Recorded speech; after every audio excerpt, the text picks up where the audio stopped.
Justice. Justice. Social. Economic.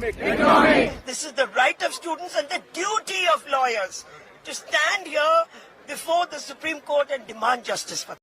हमें 9th में ये पढ़ाया जाता है कि हम डेमोक्रेसी क्यों चुनते हैं। इसके पेज नंबर 11 पे लिखा है। दोस्तों बहुत बहुत स्वागत करता हूं आप सभी का। देश के कोने कोने में सरकार के खिलाफ उठती हुई आवाज़ें ये बता रही हैं अब केवल आश्वासन नहीं, इस्तीफ़ा चाहिए। इस समय देश के अलग अलग हिस्सों में किस तरीके से सरकार के खिलाफ आंदोलन शुरू हो गया है, पूरे देश में छात्रों में कितना आक्रोश है। दोस्तों सारी तस्वीरें एक एक करके आज मैं आपको दिखाने वाला हूं, रियल तस्वीरें। ये तस्वीरें आपको टीवी मीडिया नहीं दिखाएगा, इसीलिए अगर आपने ये वीडियो देखना शुरू किया है तो वीडियो को अंत तक ज़रूर देखिएगा और वीडियो पसंद आएगी तो लाइक भी करिएगा। लेकिन दोस्तों इस वीडियो की शुरुआत सुप्रीम कोर्ट से आई एक ऐतिहासिक तस्वीर से। सबसे पहले बिना देर किए आप ये तस्वीर देखिए।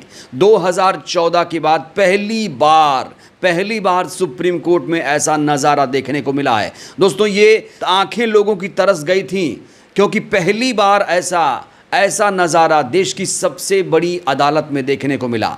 वो भी तब जब सीजीआई ने लाठी चार्ज की याचिका पर सुनवाई करने से इनकार कर दिया। आज सैकड़ों वकीलों ने सुप्रीम कोर्ट में विरोध जताया। छात्रों के समर्थन में उतरे वकीलों ने अनोखे अंदाज में प्रदर्शन किया। आज यहां संविधान के प्रस्तावना का भी पाठ पढ़ा गया। दोस्तों बिना देर किए सबसे पहले आप ये क्लिप देखिए कि किस तरीके से वकीलों ने आज अपनी आवाज, जोरदार आवाज बुलंद की है। To constitute India into a sovereign,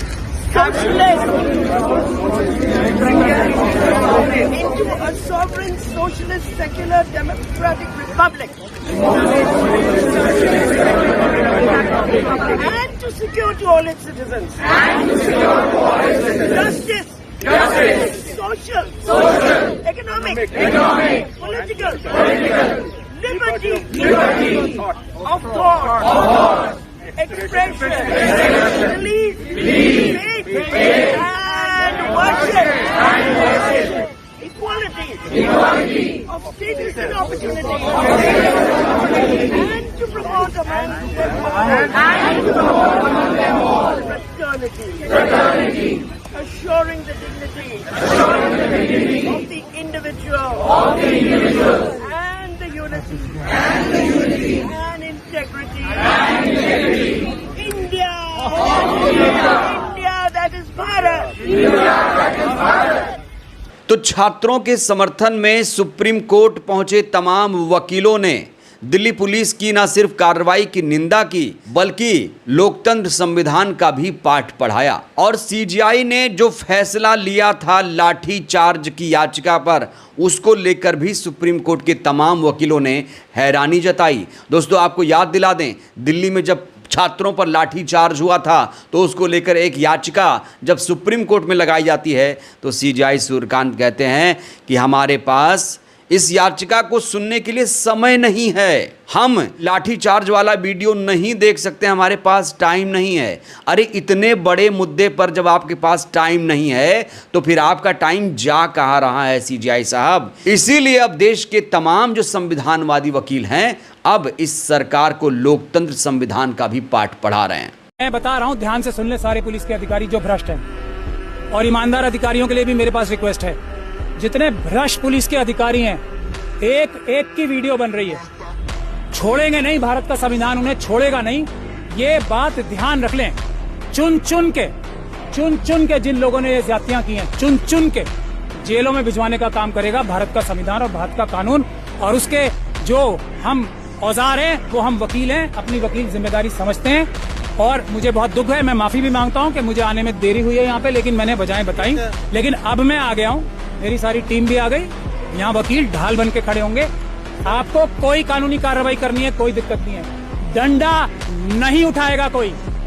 और ईमानदार पुलिस अधिकारियों से मेरी गुजारिश है, आपकी जिम्मेदारी है ऐसे भ्रष्ट लोगों को मालिकों के ऊपर हमला करने से रोको। एक दूसरा, आप डीडी एंट्रीज करो जाके अपनी पर्सनल डायरीज में कि आज इस अधिकारी ने यह कार्य किया। अगर आपको बचना है तो भारत के संविधान और कानून से ये ईमान। कहा जा रहा है कि अगर सीजेआई सूर्यकांत ने लाठीचार्ज वाली याचिका पर फैसला दे दिया होता, दोषी पुलिसकर्मियों के खिलाफ एक्शन ले लिया होता, तो आज सुप्रीम कोर्ट में सैकड़ों की संख्या में इन वकीलों को प्रदर्शन करने की जरूरत नहीं पड़ती, सीजेआई की आलोचना नहीं होती, सुप्रीम कोर्ट पर सवाल नहीं खड़े होते। लेकिन कहा जाता है कि जब भी कोई जनहित याचिका सुप्रीम कोर्ट में जाती है तो सीजेआई साहब उस पर फैसला ही नहीं सुनाते हैं, उनके पास समय नहीं होता है। तो इस समय ना सिर्फ देश के तमाम वकील आंदोलन कर रहे हैं, प्रदर्शन कर रहे हैं, बल्कि देश के अलग अलग हिस्सों में भी महाआंदोलन की शुरुआत हो चुकी है। इस समय छात्र अब सरकार को लोकतंत्र का पाठ पढ़ा रहे हैं। दोस्तों, इस समय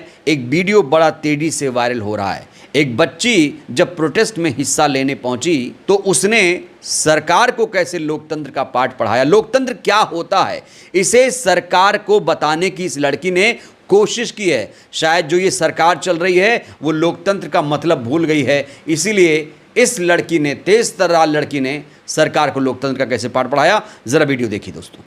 हमें 9th में ये पढ़ाया जाता है कि हम डेमोक्रेसी क्यों चुनते हैं। इसके पेज नंबर 11 पे लिखा है कि a democratic government is a better government because it is a more accountable form of government.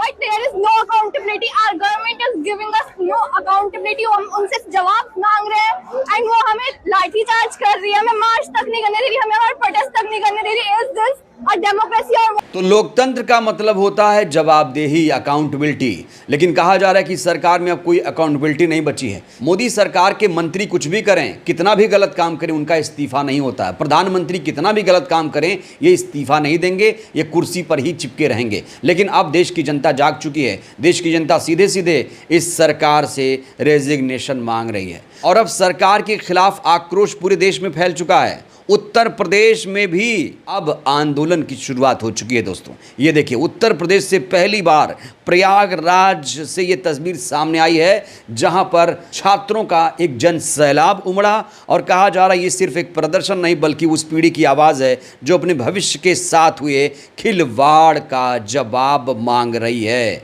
जनता जवाब मांग रही है, जनता को जवाब दो, आश्वासन नहीं, इस्तीफा चाहिए। और इसीलिए अब न सिर्फ दिल्ली बल्कि उत्तर प्रदेश में भी आंदोलन, प्रदर्शन शुरू हो चुका है। पूरे देश भर के छात्र इस समय आक्रोशित हो चुके हैं।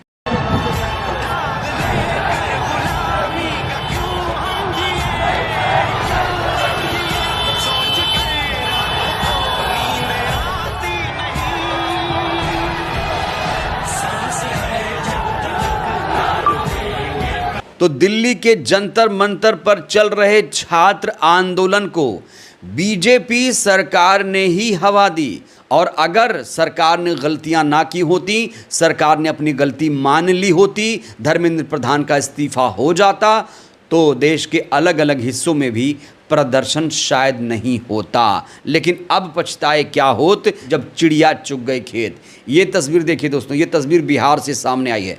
बिहार के दरभंगा से ये तस्वीर सामने आई, जहां हजारों छात्रों ने सरकार के खिलाफ मोर्चा खोल दिया है। इस दौरान पुलिस और छात्रों के बीच माहौल भी बहुत ज़्यादा गर्म हो गया।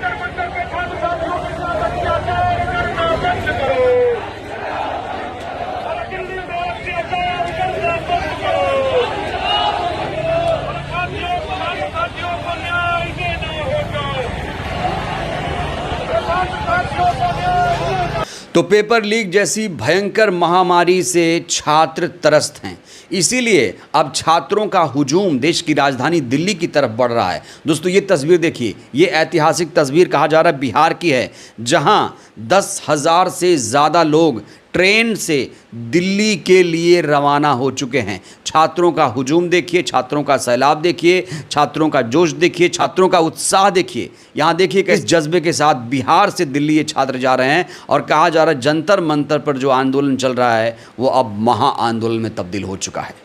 दोस्तों ऐसा नहीं है कि सिर्फ जंतर मंतर पर ही आंदोलन हो रहा है। जो जंतर मंतर नहीं आ पा रहे हैं वो अपने इलाके में ही आंदोलन कर रहे हैं। इस समय महाराष्ट्र के नासिक से एक तस्वीर सामने आ रही है। ये देखिए, ये ऐतिहासिक तस्वीर, कहा जा रहा है कि ये नासिक की तस्वीर है और छात्र कितने ज़्यादा नाराज़ हैं, छात्रों में कितना ज़्यादा गुस्सा है, नासिक की इस तस्वीर को देखकर भी समझा जा सकता है। तो सरकार जो सो रही है, इस सरकार को अब जाग जाना चाहिए। सरकार को अब युवाओं को हल्के में नहीं लेना चाहिए। छात्र जो चाहते हैं सरकार को उसे पूरा करना चाहिए। सिर्फ नासिक ही नहीं, महाराष्ट्र की राजधानी मुंबई में भी ऐसा ही कुछ हो रहा है। देखिए दोस्तों, सड़कों पर, मुंबई की सड़कों पर छात्रों का एक सैलाब यहाँ उमड़ पड़ा। यहाँ देखिए, बहुत ताकतवर तस्वीर मुंबई से सामने आई है। मुंबई में भी सरकार के खिलाफ ज़बरदस्त तरीके से विरोध प्रदर्शन किया गया और डिमांड की गई कि अब आश्वासन नहीं, अब इस्तीफ़ा चाहिए।